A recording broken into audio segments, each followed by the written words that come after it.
স্বৈরাচারী শেখ হাসিনার সরকারের আমলে কারাবরণ ও জুলুম নির্যাতনের শিকার হওয়া দৈনিক আমার দেশ পত্রিকার সম্পাদক মজলুম সাংবাদিক মাহমুদুর রহমান দেশে ফিরেছেন। বিমানবন্দরে তাকে স্বাগত জানান সাংবাদিক নেতৃবৃন্দ সহ হাজারো ছাত্র জনতা। তাদের উদ্দেশ্যে মাহমুদুর রহমান বলেন, পরাজিত শক্তি বিদেশে বসে বিপ্লব নস্যাতের ষড়যন্ত্র করছে। এ সময় ঐক্য ধরে রাখার আহ্বান জানান তিনি। আরও জানাচ্ছেন ইমরুল কায়েস। নির্যাতিত সাংবাদিক মাহমুদুর রহমানের দেশে ফেরার খবরে সকাল থেকেই হযরত শাহজালাল বিমানবন্দরে ভিড় করেন সাংবাদিক, ছাত্র জনতা সহ বিভিন্ন শ্রেণী পেশার মানুষ। দলে দলে যোগদান প্রিয় সাংবাদিককে বরণ করে নিতে। সকাল ৯টার পরপরই বিমানবন্দরের সাধারণ লাউঞ্জ দিয়ে বেরিয়ে আসেন ফ্যাসিবাদ বিরোধী বীর সাংবাদিক মাহমুদুর রহমান। উপস্থিত বৈষম্য বিরোধী ছাত্র জনতা সহ বিভিন্ন রাজনৈতিক দলের নেতারা তাকে বরণ করে নেন। জনতার আবেগ আর ফুলেল ভালোবাসায় সিক্ত হন অকুতভয় এই কলম সৈনিক। উপস্থিত ভক্তদের উদ্দেশ্যে বক্তব্য দেন নির্ভীক সাংবাদিক মাহমুদুর রহমান। প্রথমেই স্বৈরাচার বিরোধী আন্দোলনে হতাহতদের প্রতি শ্রদ্ধা প্রকাশ করেন তিনি। আমাদের স্মরণে রাখতে হবে যে এই ছাত্র জনতার মিলিত অভ্যুত্থানে ভারতের দালাল শেখ হাসিনার দানবীয় সরকারের পতন হয়েছে এবং আজকে শেখ হাসিনার পতনের কারণে আমরা আবার আমাদের সার্বভৌমত্ব পুনরুদ্ধার করতে পেরেছি এবং আমিও আল্লাহর রহমতে আপনাদের সামনে বাংলাদেশে ফিরে আসতে পেরেছি। ফ্যাসিবাদীরা এখনও ষড়যন্ত্র করছে উল্লেখ করে সবাইকে ঐক্যবদ্ধ থাকার আহ্বান জানান সাহসী এই কলম যোদ্ধা।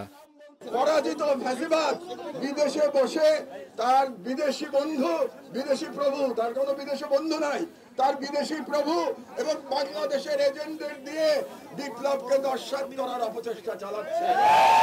আপনাদের কাছে আমার সনির্বন্ধ অনুরোধ, একজন সিনিয়র সিটিজেন হিসেবে এবং আপনাদের লড়াইয়ের সাথী হিসেবে আমার অনুরোধ যে আপনাদের মধ্যে যেন কোনো অনৈক্য না আসে, কোন রকম অনৈক্যের ফাটল ধরে যেন ফ্যাসিবাদ আবার বাংলাদেশে মাথাচাড়া না দিয়ে উঠতে না পারে। বক্তব্যের এক পর্যায়ে অসুস্থ মায়ের কথা বলতে গিয়ে আবেগ আপ্লুত হয়ে পড়েন তিনি।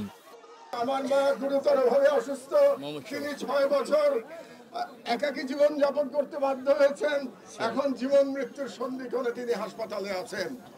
স্বৈরাচারী শেখ হাসিনা সরকারের সময় সাংবাদিক মাহমুদুর রহমানের বিরুদ্ধে সারা দেশে ১২৪টি মামলা হয়েছিল। ২০১০ সালের জুনে প্রথম দফায় আমার দেশ পত্রিকা বন্ধ করা সহ সম্পাদক মাহমুদুর রহমানকে আটক করা হয়। দ্বিতীয় দফায় ২০১৩ সালের ১১ এপ্রিল আমার দেশ বন্ধ করে মাহমুদুর রহমানের বিরুদ্ধে দেওয়া হয় বিভিন্ন মামলা। রিমান্ডে নিয়ে চালানো হয় অমানবিক নির্যাতন। পরবর্তীতে এক মামলায় মাহমুদুর রহমান এবং তার স্ত্রীকে ৭ বছর কারাদণ্ড দেন আদালত।